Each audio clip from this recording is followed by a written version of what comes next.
L'énigme du lièvre du Sahara.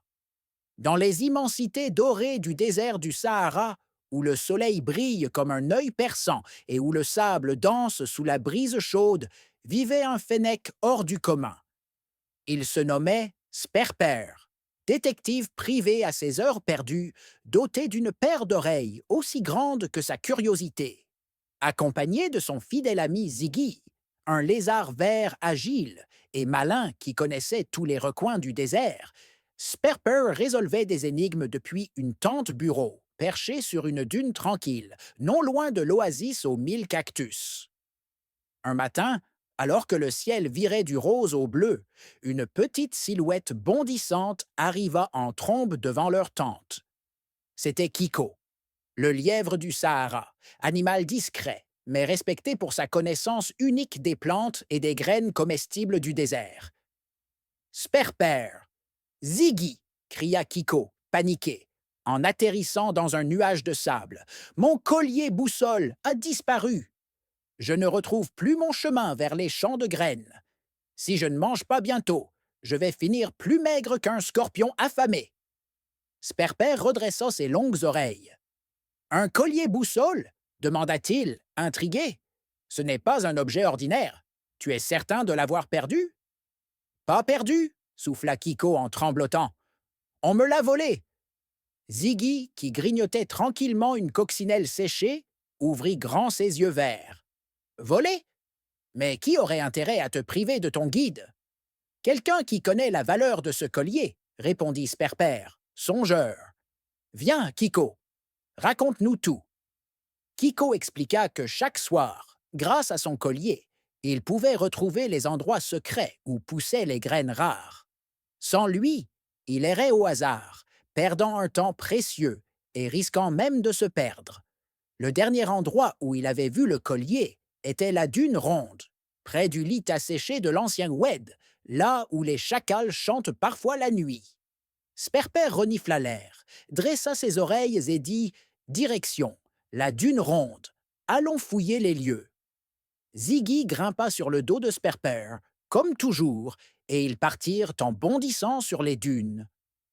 Arrivé sur place, Sperper examina le sol avec soin. Le sable portait des traces étranges, ni celles d'un fennec, ni celles d'un lézard, ni même celles d'un chameau. Des empreintes de pattes palmées, murmura-t-il, comme celles d'un oiseau, mais pas un oiseau ordinaire. Ziggy fit une grimace. Un pélican ne viendrait jamais ici, quand même. Peut-être pas, mais quelqu'un d'autre aime les objets brillants, répliqua Sperper. Il se tourna vers Kiko. Tu as parlé à quelqu'un de ton collier? Juste à Oumaya, la corneille du Sud, répondit Kiko. Elle m'aide parfois à trouver les arbres à fruits secs. Les yeux de Sperper s'étrécirent. Une corneille? Très rusée et très friande de babioles brillantes. Ils suivirent les traces palmées pendant des heures, zigzagant entre les rochers et les buissons d'acacia, jusqu'à atteindre une falaise escarpée. Le rocher de l'aile brisée, repère connu des oiseaux du désert. Au sommet, niché dans une cavité, trônait une collection impressionnante de trésors, morceaux de verre colorés, pièces métalliques et, autour du cou d'Oumaya, le collier boussole. Rends ça, voleuse! Hurla Kiko, furieux. Oumaya cligna de l'œil, amusé. Ah, vous voilà! J'ai trouvé ce joli bijou abandonné sur une dune. Personne ne l'a réclamé, alors je l'ai adopté. Sperper s'avança calmement. Ce collier n'est pas un jouet, Oumaya. Il guide Kiko vers les graines vitales.